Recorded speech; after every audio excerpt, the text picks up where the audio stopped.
Fala, minha gente, tudo certo? Bom, sei que tudo certo não tá, né? Mas a gente tá aqui pra avaliar mais uma derrota do Inter, desta vez contra o São Paulo, em pleno estádio Beira-Rio. Aliás, noite fria, com chuva durante todo domingo, e o quê? 11 mil guerreiros? Deixa eu ver aqui, 11.414 guerreiros estiveram no estádio Beira-Rio para acompanhar o Inter, que perdeu mais uma vez. Aliás, eu já começo falando sobre isso, eu sei que não é, você não tá nem aí pra isso, mas o JB, cara, é inacreditável o que eu faço com o sueco. Eu devolvo toda a minha graninha pro sueco. Apostei lá, ó, cincão, vitória do Inter, sem ambos marcam. Achei, poxa, o Inter vai preservar, mas no Beira-Rio e tal, aquela situação de tentar aliviar a fase, o Roger vai colocar um time pra vencer, faz o gol, se retranca, tal, 1-0, era o que eu imaginava no máximo, alguma coisa do tipo, a vitória. Me quebrei, perdi dinheiro lá na KTO, e eu sempre conto aqui pra galera quando eu ganho, perco, acerto e tudo mais. Se quiser brincar, te divertir, pra dar aquela desopilada, tem Inter e Fluminense no meio de semana,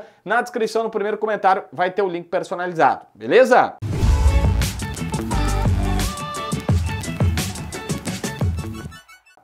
Gente, olha só, o Roger tentou, tá? Ele mudou, fez o que todo mundo pedia. Colocou um 3-5-2 contra o São Paulo, abriu 3 zagueiros, botou 2 laterais que eram alas, aí tinha dois volantes, né? O Luiz Otávio e o Alan Rodrigues, que todo mundo queria ver, contratação de 4 milhões de dólares, ou talvez 5, depende das versões aí do mercado. Na frente, o Tabata armando o time, no ataque, Ener Valencia e Borré. Bom, o mais lógico pra te dizer, não funcionou, não deu certo. A gente pode resumir a situação e dizer, cara, não dá, não chegou nem perto. Seguiu o mesmo time que tem muita posse de bola, mas muita posse de bola improdutiva e que não tem a agressividade no ataque, que não consegue fazer grandes jogadas, que não consegue meter pressão no adversário, bola na trave, goleiro defendendo, qualquer coisa que a gente imagina. Não, é um time do Inter que tem muita posse de bola, mas que automaticamente não vai ter assim, poxa, quantas jogadas de gol, quantas jogadas interessantes. Eu poderia resumir esse jogo para dizer o seguinte, olha, as duas únicas coisas positivas que nós tivemos foram Gabriel Mercado, que volta soberano. Eu sou chato com isso. Mercado é o melhor zagueiro do Inter, mas com sobras. Com sobras, na minha visão, você pode discordar. Eu sei que uma galera não gosta, diz, é porque tu não gosta do Vitão. Não, não é isso. É que eu vejo no mercado muito mais virtudes do que qualquer outro defensor do Inter. E ele volta depois de quase um ano parado por uma lesão no joelho e volta como se nada tivesse acontecido. Foi o cara que tentou. Eu também achei interessante o Alan Rodrigues, que demonstrou que, opa, parece que tem ali um projeto de motorzinho no meio campo, aquele cara que se movimenta sem parar, que tá por todos os lados, que vai fazer a bola girar, que não mostrou, pelo menos nessa primeira partida de estreia, um jogador que vai pegar a bola e vai ficar saindo, distribuir assim, passe, pifada e tal, até porque ele é mais atrás, ele é o articulador, não é o armador. Ele organiza a jogada de trás, mas é aquele cara que dá o passe rápido, ou que segura a bola, ou que tem alguém apertado, ele vai aparecer ali para jogar, beleza. Só que positivo nós paramos por aí. O Carboneiro, talvez, a gente pode colocar que entrou razoavelmente bem ali e tal, mas de resto, todo mundo abaixo. E algumas coisas são inacreditáveis. Primeiro, o Roger tenta a mudança para um 3-5-2. E aqui eu preciso fazer dois lados da mesma situação, que seria, primeiro, todo mundo da imprensa, da torcida, estava dizendo, Roger, se não mudar, não muda. Né? Se continuar, continua, já diria aquele meme, olha, tem que fazer alguma coisa. E tava todo mundo pedindo para ele fazer alguma coisa, ele fez. Isso é interessante.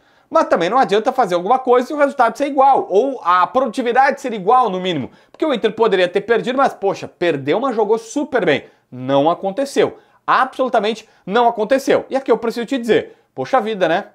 Um ano inteiro, 8 meses de um ano, basicamente, estamos em agosto, de treinamentos, de parada, de recuperação de jogadores, de tempo para treinar e não. Nas vésperas da decisão está sendo colocado em campo um time com 3 zagueiros, que era mais time reserva do que titular, mas esse time servia para testar, para ver se alguma coisa diferente pode acontecer contra o Fluminense. A dúvida para mim, inclusive, é saber se o Roger olhou essa partida e gostou e disse, vou seguir com 3 zagueiros contra o Fluminense, ou não dá, não vai dar, eu vou precisar remexer ou voltar para o esquema atual, vou ter que fazer alguma coisa, enfim, algo o Roger pensou, eu só não sei. Aliás, aí a situação, ela tem algumas questões inacreditáveis. Por exemplo, tem 2 atitudes difíceis da gente elogiar do Roger nessa partida. A primeira é no intervalo. Ele tira o Luiz Otávio, que era o primeiro volante, não fez uma partida magistral, até porque o São Paulo também não fez nenhuma grande dificuldade por ali, mas era um menino da base que todo mundo queria ver. E ele coloca o Richard, que tá bom, veio da Turquia para ser estreante e tudo mais. Mas qual o sentido? Tu tá perdendo o jogo já no intervalo, tu troca um primeiro volante por outro primeiro volante. Qual é a... Qual parte que eu perdi que o Inter precisava de um primeiro volante, sendo que o Richard também entrou e foi protocolar, pegava a bola, passava, ficava na frente da defesa e ponto.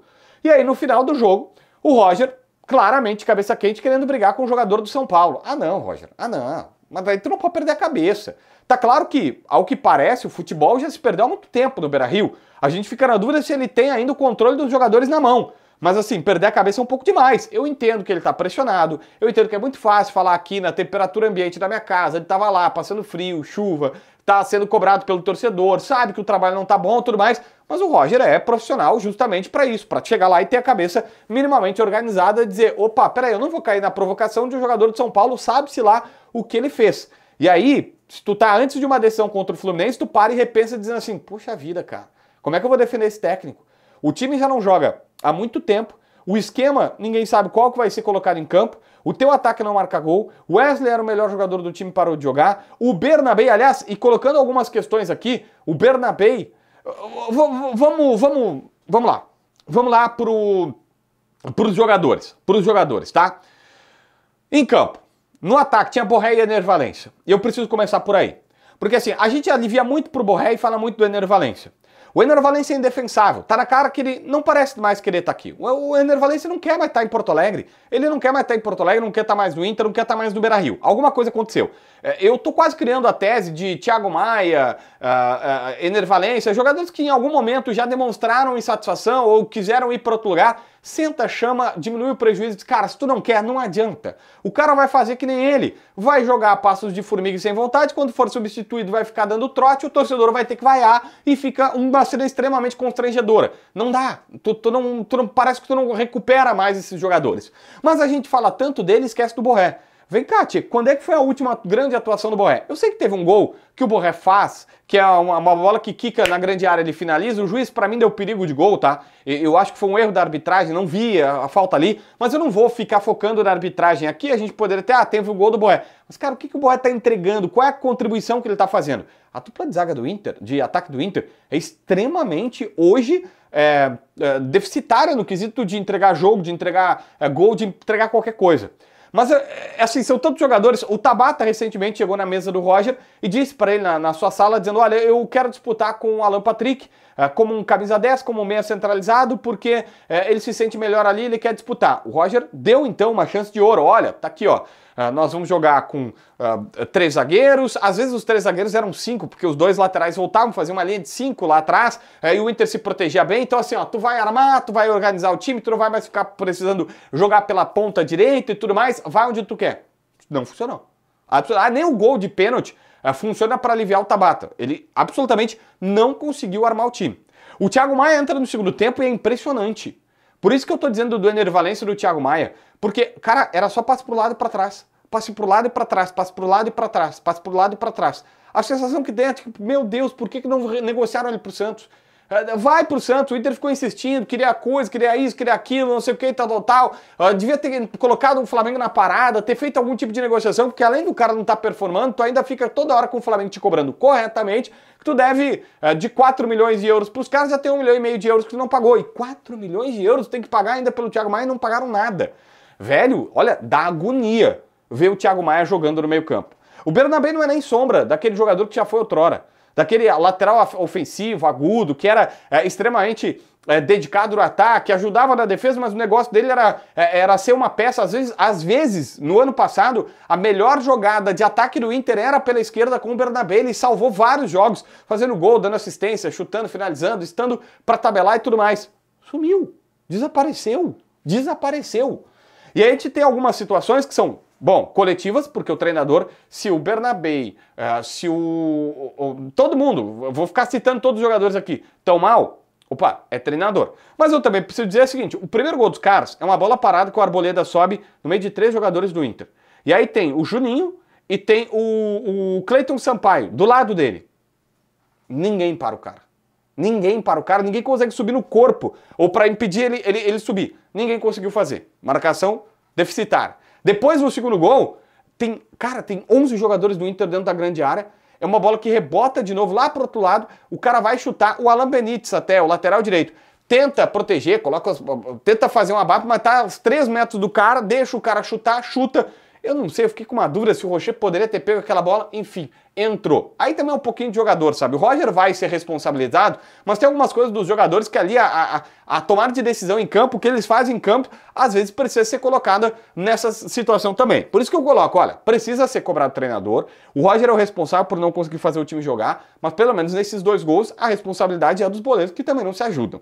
E tem muita coisa, velho, não dá pra acreditar que o Inter vai chegar contra o Fluminense assim. Tá ficando cada vez mais difícil defender o Roger. E eu vou ser bem sério com vocês, eu já não duvido mais, eu absolutamente não duvido se o Roger, depois do jogo contra o Fluminense, de uma eventual queda, seja demitido para a direção dizer o seguinte, olha, nós vamos trocar o treinador para ver se alguma coisa diferente acontece contra o Flamengo. Eu não estou pregando que isso tenha que acontecer ou que vai acontecer, mas eu já não duvido. Antes eu dizia, não, nem chance do Roger sair. Hoje eu já não duvido, porque talvez seja um pensamento lógico da diretoria, que sempre aconteceu no Brasil é, cara, vamos tentar alguma coisa diferente, porque do jeito que tá não dá. Se inscreve no canal, assina a notificação, deixa teu like, comenta aqui embaixo para ver mais vídeos.